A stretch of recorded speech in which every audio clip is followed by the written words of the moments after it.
Hello everyone. Today we are going to discuss MOLAP architecture. It is one of the type of OLAP architecture. As we all know, there are three type of OLAPs techniques. The first one is HOLAP. That means hybrid online analytical processing. It is a mixed or hybrid of ROLAP and MOLAP. ROLAP is called Relational Online Analytical Processing, and the last one is MOLAP. That means multi-dimensional online analytical processing.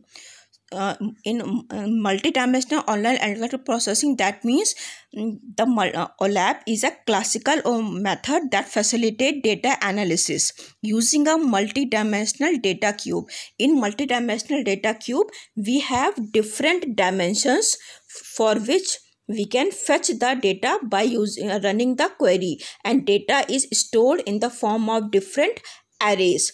This is the example of our OLAP cube. In MOLAP architecture, data is already pre-computed, that means pre-compiled and re-summarized and stored in MOLAP in different way that we stored in a ROLAP. MOLAP has all possible combination of data already stored in multidimensional array, and we can also say that the operations which are executed in MOLAPs are called processing. MOLAP can access the data directly. Hence, we can say that MOLAP is faster in comparison to ROLAP because the data is already is pre-compiled and pre-computed, so processing is required less.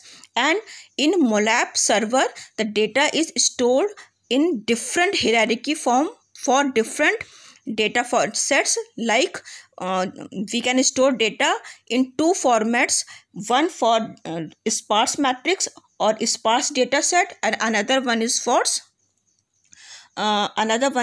dense data set.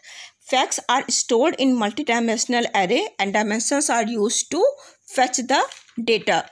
The storage utilization is very low because the data is sparse. What do you mean by sparse? That means the most of the data in data set is non-zero elements. Now we're going to discuss the architecture of MOLAP architecture. In this architecture, there are three blocks, namely database server, MOLAP server, and front-end tool. The first of all, the client requests the appropriate data with the help of front-end tool, and this information request goes to the MOLAP server, where the data is stored differently for dense data set and for sparse data set. In sparse data, we already discussed that less number of non-zero elements are there, and from this the data we get data from database server with the help of SQL queries, and then the result set is written back to the client. Now we discuss that the application logic layer form the result of to the client user. It has limited capabilities to dynamically create aggregations to calculate results that have not been calculated or stored. That means data is already pre-compiled, so it has limited capability to access or process the data dynamically or in the current time.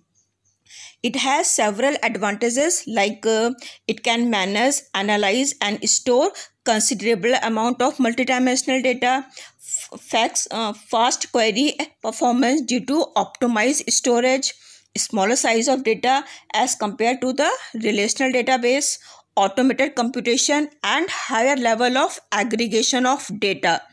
All calculations are pre-generated when the cube is created, so the data processing is fast. And there are some disadvantages also, like it introduces data redundancy because it is resource intensive method.